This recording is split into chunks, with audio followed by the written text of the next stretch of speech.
Hi everybody, it's John Kadlic, the CEO here at Parallel Path. I'm at the Jefferson Commons in downtown Columbus with my friend Channie Mize from Slalom. We're going to do a little walk and talk and catch up on some things related to health and wellness. So maybe to get us going, Channie, you could give me a minute about your role at the organization and what Slalom's all about for those that don't know. Yeah, so my name's Channie Mize and I lead Slalom for the Ohio Valley. So that's Ohio and West Virginia. In addition to that, I think Slalom is the best kept secret in consulting. We're a $3 billion consultancy based in Seattle, Washington, formed about 20 years ago, and we do the full gamut of management consulting.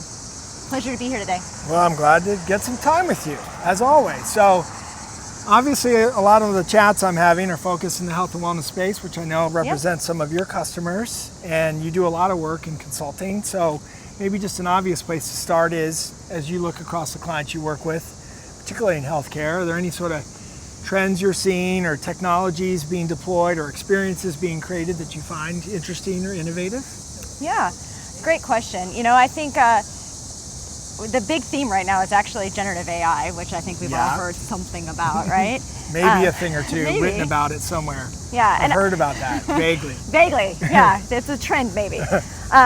But that trend is actually, impacting all industries, but certainly also the health and wellness for basically our healthcare and life sciences clients. And what we're finding is that most of our clients are really in the productivity phase of generative AI, so finding ways to get more out of less.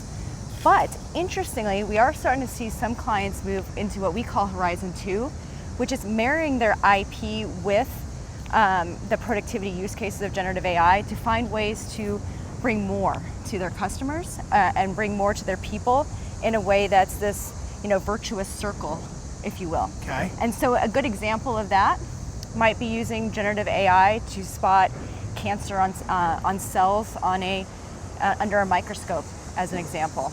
It brings productivity gains, obviously, to people analyzing those cancer cells, but it also is allowing the healthcare and life sciences companies to reach people they've never been able to reach before, and to solve challenges that maybe before were too big to solve.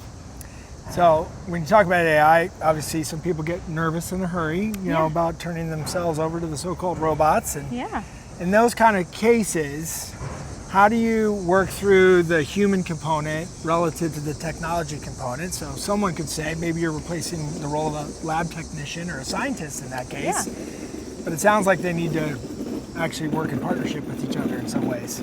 Yeah, so I interestingly read a stat on cytologists that said that the number of cytologists is down like 65% since 1980. So if you think about the folks that are analyzing cancers as an example, there are fewer of them that have ever existed. And so then we do need a productivity gain. And if you think about the fact that albeit our population is slowing, we still have a growing older population. Ergo, more cancers that need to be identified. Right. So we have a big gap between fewer people. There's a pinch point there. Yeah. And how do we use AI to help us solve that pinch point in a way that helps humanity? Yeah. But I think at the very simplest way, humanity or humans have to be at the center of everything related to generative AI, and there has to be good governance and oversight of that. Yeah. But we can't be afraid of it. We have to find a way to embrace it with the right governance and oversight and security. So I like your phrasing around Horizon 2, because a lot of what we're talking about with clients is this sort of concept of moving from dabbling to doing. Yeah. And is that kind of what you're referring to? Because I think people are testing and playing with prompts and doing their thing, but there's still maybe a dearth of commercial applications. So how do you take people that sort of need a nudge to move from whatever you might be, Horizon 1 to Horizon 2, to really get after it and put a commercial thing out there? So exactly right. So I actually was reading a study by Gartner, and I love how you're dabbling to doing. Their words were experimenting to scaling. Yeah. And so they said 2024 is really the year of experimentation. And so I think we're all seeing rampant experimentation of generative AI. Yeah. Which is interesting. It's some good trivia, and maybe there's some things that solves some problems here and there. 2025 though has to be the year of scaling. We have to start finding those use cases that are really pertinent and resonant, and start doubling down on those use cases. Gartner also goes on to say that by the year 2028, will actually have most of generative AI ubiquitous in many of the solutions we use day to day. So the race is on to scale. So better get ready. Better get ready. Doesn't make much sense to sit in the back seat. That's right. Okay, that's good. Yeah. So what are some other, just besides AI, which is on everybody's radar, Yeah. like what are some technology trends you foresee that health and wellness brands will need to be considerate of going forward as it relates to like serving consumers in the way they want to be served? Absolutely. I think we all know that privacy remains a concern. We've seen a number of press releases about so-and-so company being breached or this information being shared on the web, and we have to do better about protecting our customer data, particularly our healthcare life science customer data. And so that's one thing that I would say is forefront and thinking about it. I think the other thing too is creating authentic experiences is really important. And so in a place where we have fewer potentially providers, we have an aging population, we have people who have health needs that maybe have exceeded where we've seen it before given the age of our population, we need to continue to have meaningfully authentic experiences for customers. And this is one of those moments in time where I think healthcare and life sciences could learn from other industries on how to do that. Yeah. And how do we start taking, what travel and hospitality does or what retail does and bring that into the healthcare and life science sphere. So is that part of how you guys operate? You say, hey, let's take some inspiration over here and maybe think about this use case a little differently than you might if you just stayed within your box, if you will? I think that's exactly right. That's one thing about consultants is we're working across industry. We should bring the best of all of our industries to any given industry. Right.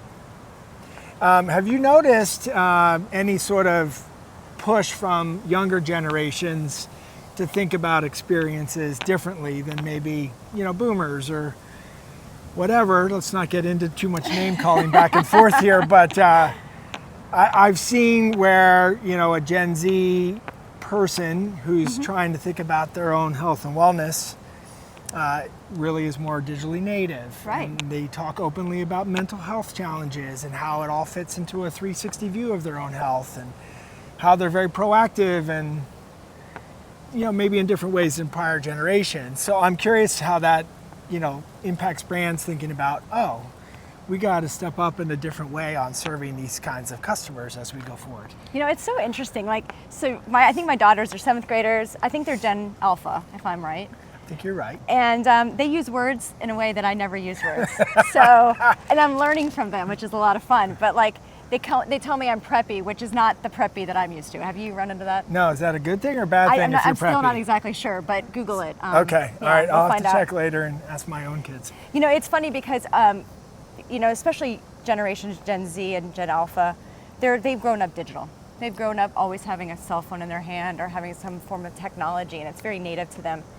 And in fact, sometimes it's harder to pull them out into the physical situation. I'm sure you've seen that. Yep. And so I think employers and I think healthcare and life science providers have to think more about creating that, that digital outreach and kind of going into the world of phygital. We've all heard that, that buzzword of physical and digital, the convergence of both. And so I think that's going to continue. And you see it a little bit more with MyChart. Yep. Healthcare and life science, Epic, right? And we're going to continue to see that as well. Yeah, I hear you and agree with you totally on that. And I'm going to look up preppy in Google later and let you know what I and tell me if I'm so preppy. Right. I don't know if I'm allowed to say that if it's only from 7th graders.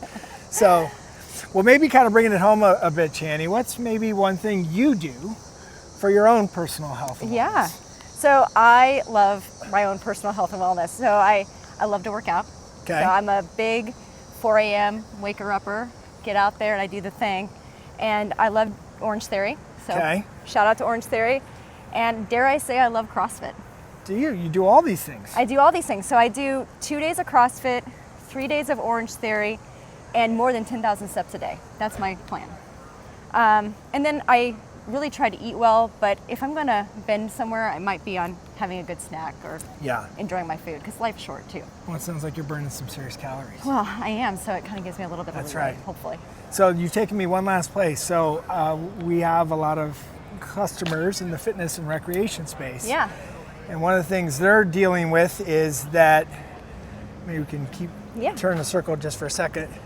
They're dealing with is that there was always this desire to keep their customers in their universe, Yes. and realizing that that's a bit of a losing battle, that people are what they would call multimodal. Right. So I might have a Peloton bike at home, but I might go to Orange Theory in the morning. Right. Or I might run at the local park, but then I'm also swimming at the community pool.